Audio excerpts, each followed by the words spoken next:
हिंदी में यूपीएससी की तैयारी से संबंधित प्रोग्राम्स को देखने के लिए सब्सक्राइब करें study IQIAS Hindi. Hello students, क्या आप हर दिन अपने हाथ की सफाई के नाम पर अपने शरीर में कैंसर का जहर भर रहे हैं? क्या आपका हैंड सैनिटाइजर अब सुरक्षा नहीं बल्कि स्लो पॉइजन बन चुका है? यूरोपियन यूनियन ने एक चौंका देने वाली चेतावनी जारी की है और उसने कहा है कि जो एथेनॉल है, जो लगभग हर सैनिटाइजर में इस्तेमाल किया जाता है, कैंसर कॉजिंग सब्सटेंस के तौर पर घोषित किया जाए और उसकी प्रक्रिया भी यूरोपियन यूनियन ने प्रारंभ कर दी है। आज हम जिस विषय पर बात करने जा रहे हैं वह केवल एक हेल्थ अलर्ट नहीं है, बल्कि global health policy, chemical regulation और उसके साथ साथ भारत के सार्वजनिक स्वास्थ्य ढांचे पर सीधा असर डालने वाली रिपोर्ट है। सैनिटाइजर, जिसे हमने कोविड-19 के दौरान लाइफ सेवर सब्सटेंस के तौर पर माना था, वह आज के दौर में कहीं ना कहीं लाइफ थ्रेट बन चुका है।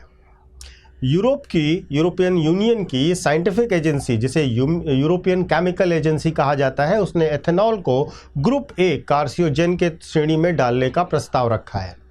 अगर यह निर्णय लागू होता है तो hand sanitizer, cosmetic industry, pharma industry, beverage industry, इन सबको बड़ा झटका लगेगा। ये वही एथेनॉल है जिसे हम सेफ मानते आए हैं, लेकिन अब वैज्ञानिक रिपोर्ट्स ये कह रही हैं कि यह डीएनए को डैमेज करने के साथ साथ लीवर कैंसर तक का कारक बन सकता है।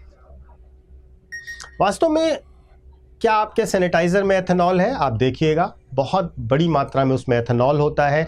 बुजुर्ग और बच्चे सबसे ज़्यादा इसके संपर्क में आते हैं और WHO और इंडियन सरकार को इस संबंध में भी ध्यान देना चाहिए। सबसे अहम सवाल यह है कि क्या यह केवल हेल्थ इशू है या ग्लोबल केमिकल लॉबी की कोई नई राजनीति या रणनीति?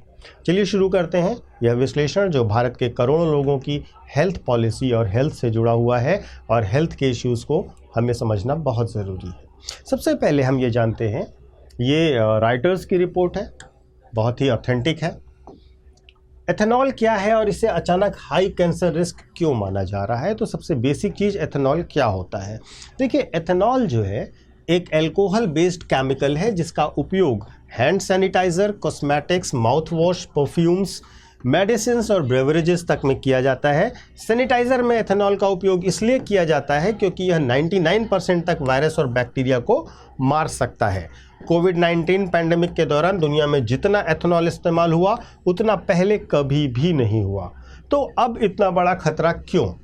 देखिए, यूरोपियन केमिकल एजेंसी ECHA का जो रिपोर्ट आया है वो कहता है कि बार बार इसके साथ जो एक्सपोजर होता है, जो इसके साथ आप टच में आते हैं, तो जो एथेनॉल के वेपर्स हैं वो स्किन एब्जॉर्व कर लेती है, आपकी त्वचा में एब्जॉर्व हो जाते हैं, जिससे आपका DNA डैमेज होता है, जो कि डायरेक्टली लिंक होता है लीवर कैंसर से और डाइजेस्टिव सिस्टम के होने वाले कैंसर से। इसका मुख्य कारण है कि सैनिटाइज़र को जब आप बार बार स्किन पर लगाते हैं तो एथेनॉल एब्जॉर्ब होता चला जाएगा और WHO की रिपोर्ट कहती है कि जब एथेनॉल शरीर में मेटाबोलाइज होता है, जब वो पाचन तंत्र में पाचन प्रक्रिया का हिस्सा बन जाता है, तो एक तरीके से यह ग्रुप ए कार्सिनोजेन का फॉर्मेशन भी करता है।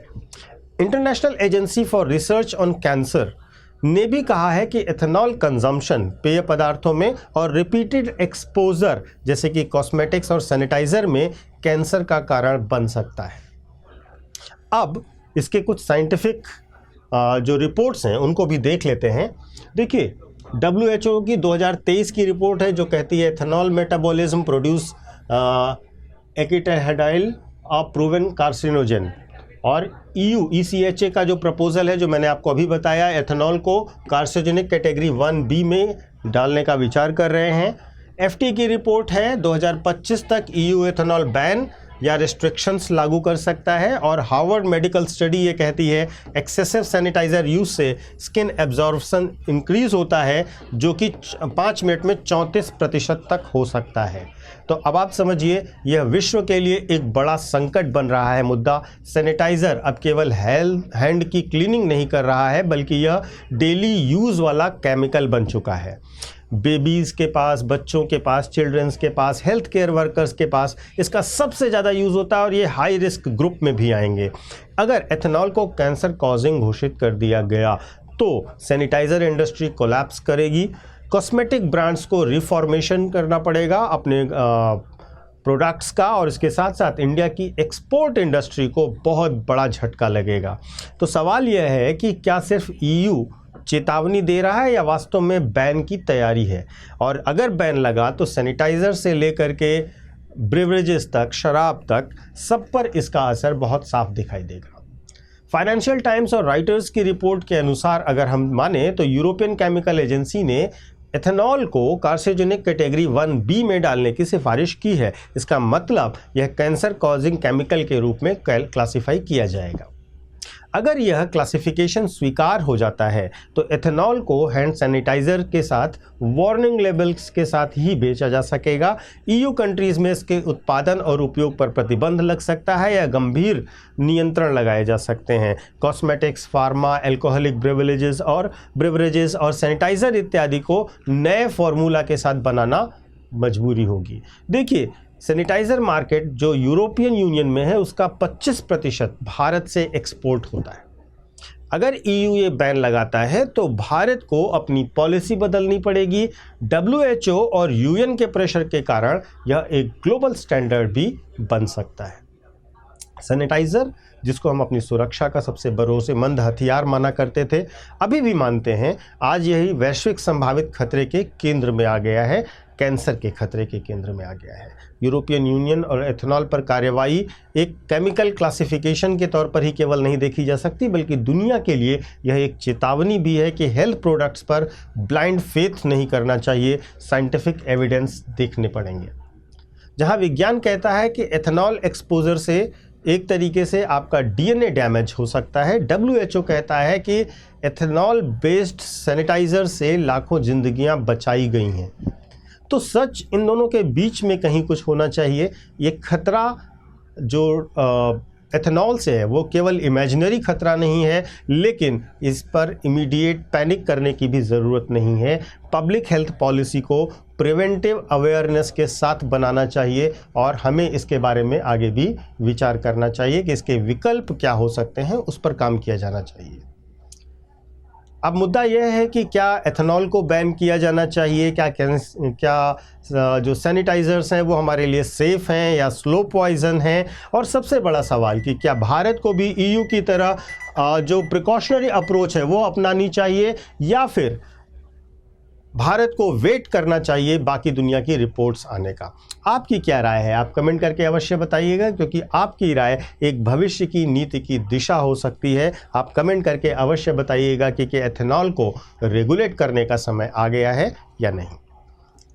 इसके बाद मैं आपको अपना टेलीग्राम चैनल बता देता हूं, UPSC मेंटोर पंकज सर, इसे ज्वाइन कर लीजिए। यहां पर आपको मेरे सारे वीडियोस के लिंक मिल जाएंगे, सारी करंट अफेयर्स के अपडेट्स मिल जाएंगे, महत्वपूर्ण टॉपिक्स आपके कवर हो जाएंगे, और साथ ही साथ अगर UPSC की तैयारी में आपको कोई प्रॉब्लम होती है तो आप यहां मुझे कॉन्टैक्ट कर सकते हैं। साथ ही साथ 2027 के लिए, 2026 के लिए और 2028 के लिए जो बच्चे UPSC का बैच लेना चाहते थे और दिवाली सेल जिन्होंने मिस कर दी थी, उनके लिए एक एक्सटेंशन है दिवाली सेल का 31 अक्टूबर तक, यानी कि लगभग 70% ऑफ के साथ आपको हमारे सारे कोर्सेज 2026, 2027 और 2028 के लिए विथ ऑल फैसिलिटीज़ लाइक आपका प्री का प्रोग्राम, मेंस का program, residential program, 1-to-1 mentorship, सबके साथ आपको दिया जा रहा है। आपको सिर्फ ये करना है कि 31 अक्टूबर से पहले, और ध्यान रखिएगा ये डेट अब मिस नहीं होनी चाहिए, क्योंकि इसके बाद अब आपको ये ऑफ़र नहीं मिलेगा। इसको तुरंत ज्वाइन करिए। बस ध्यान रखिएगा कि ये आपको ऑफ़र तभी मिलेगा जब आप PK लाइव कोड का इस्तेमाल करेंगे, इसलिए इस कोड को याद रखिए। स्टडी IQ से आप कोई भी कोर्स लेते हैं, चाहे वो IAS का हो, PCS का हो, जुडिशरी का हो, ऑप्शनल का हो, PK लाइव कोड इस्तेमाल करिए, आपको मैक्सिमम डिस्काउंट मिलेगा। बाकी अगर कोई प्रॉब्लम होती है आप मुझे टेलीग्राम पर सीधे कॉन्टैक्ट भी कर सकते हैं। Thank you so much. Hindi में UPSC की तैयारी से संबंधित प्रोग्राम्स को देखने के लिए सब्सक्राइब करें स्टडी IQ IAS हिंदी।